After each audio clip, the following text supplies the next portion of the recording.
అర్ధరాత్రి పిలుపు 7వ భాగము. సి.డి. సిసిర్ల తన ఇంట్లోనే ఆఫీసు గదిలో రివాల్వింగ్ కుర్చీలో కూర్చున్నాడు. క్షణానికి గోడగడియారం వంక చూస్తున్నాడు. దేశంలోని ప్రథమ శ్రేణి పారిశ్రామికవేత్తల్లో ఆయన ఒకడు.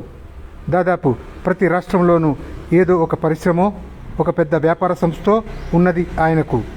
ఆయన ఆస్తి అంచనా వేస్తే కొన్ని కోట్ల రూపాయలుగా తేలుతుంది. సిసిర్లాకి దాదాపు 70 ఏండ్లు. 15వ ఏట ఒక చిన్న సైకిల్ షాప్ పెట్టాడు.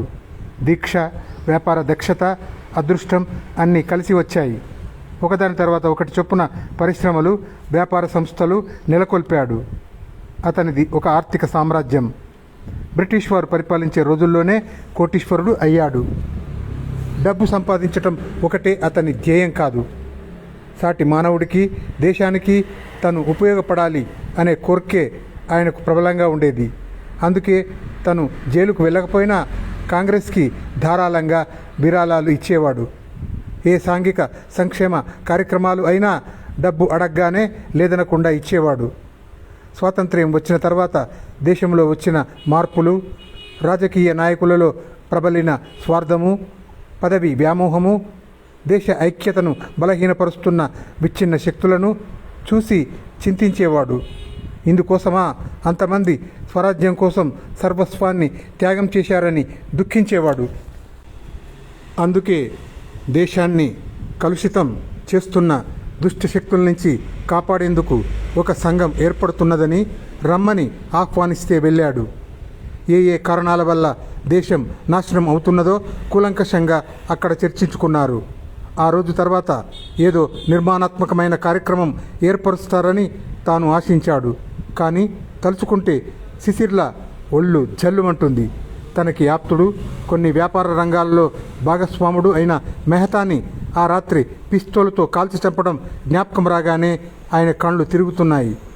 అప్పుడే నిశ్చయించుకున్నాడు కలగనున్న ప్రమాదం గురించి అధికారులకు చెప్పాలని. కానీ ధైర్యం చాలకపోయింది.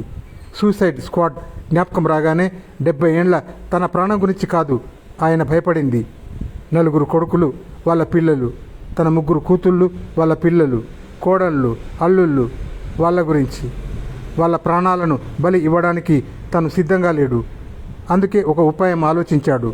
తన 70వ పుట్టినరోజు పండుగకి కొడుకులను, కూతుళ్లను అందరినీ రమ్మని కబురు చేశాడు. దాదాపు అందరూ వచ్చేశారు. పెద్ద కొడుకు, అతని భార్య, 2 పిల్లలు, 2వ కూతురు, ఆమె భర్త, 3 పిల్లలు తప్ప. వాళ్ళు రావాలి.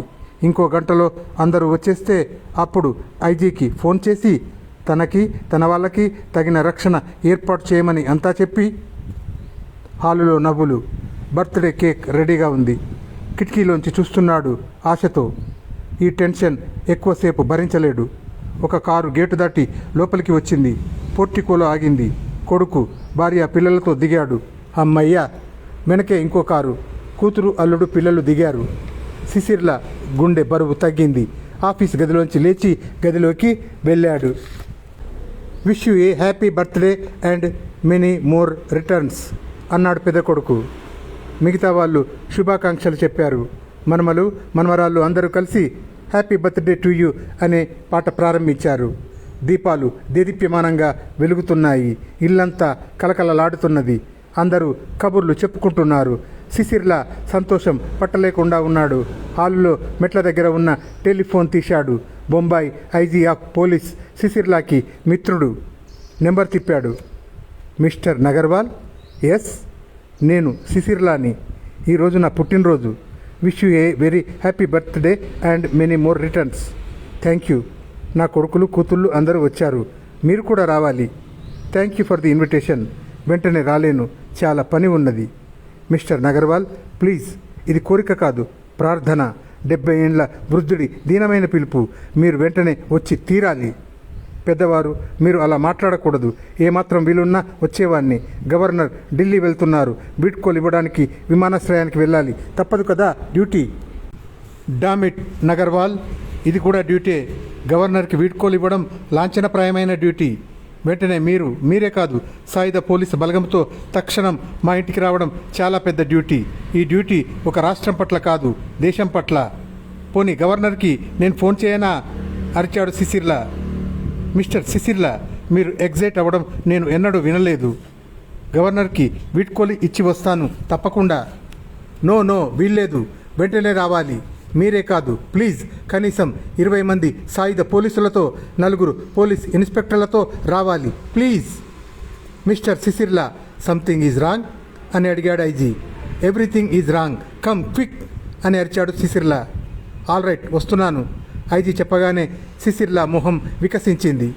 హ్యాపీ బర్త్డే టు యూ అంటూ పాట పాడుతూ పిల్లలు తాతయ్యను బర్త్డే కేక్ దగ్గరికి లాక్కెళ్లారు. కేక్ మీద వెలుగుతున్న కొవ్వొత్తులను ఊది ఆర్పేశారు. ఆఖరి కొవ్వొత్తి ఆరిపోయింది. దానితో పాటు దీపాలు ఆరిపోయాయి. ఎవరి చేతుల్లోనూ ఉన్న ట్రాన్సిస్టర్ల నుంచి ఏ అందా కానూను హై అనే పాట వినిపిస్తుంది. పాట ఆగిపోయింది. పాటకి బదులు దీనంగా వాద్య సంగీతం ప్రారంభమైంది. ఇదేమిటి శోకం అన్నారు ఒకరు. గొప్పవాళ్ళు ఎవరన్నా పోయారేమో అన్నారు ఇంకొకరు. అంటే ప్రభుత్వంలో పెద్దవాళ్ళు అయి ఉండాలి. వాద్య సంగీతం ఆగిపోయింది. శ్రోతలకి ఒక విషాద వార్త. ప్రజలు ధైర్య సాహసాలతో ఈ విషాదాన్ని భరిస్తారని ఆశిస్తున్నాము. శాంతియుతంగా ఉండమని, ఆవేశాలు తెచ్చుకోవద్దని ప్రార్థిస్తున్నాము. ఈ సాయంకాలం ట్రాన్సిస్టర్లో మాటలు ఆగిపోయాయి. ట్రాన్సిస్టర్ పట్టుకున్న అతను అటు ఇటు తిప్పి చూశాడు. ఎక్కడ ఏ శబ్దమూ లేదు. బ్యాండ్ మార్చాడు. విదేశాల రేడియో స్టేషన్ల ప్రసారాలు వినబడుతున్నాయి. మళ్ళీ బ్యాండ్ మార్చాడు. ఆల్ ఇండియా రేడియో కేంద్రం నుంచి ఏ ప్రసారము వినబడడం లేదు. ఏమిటా విషాద వార్త?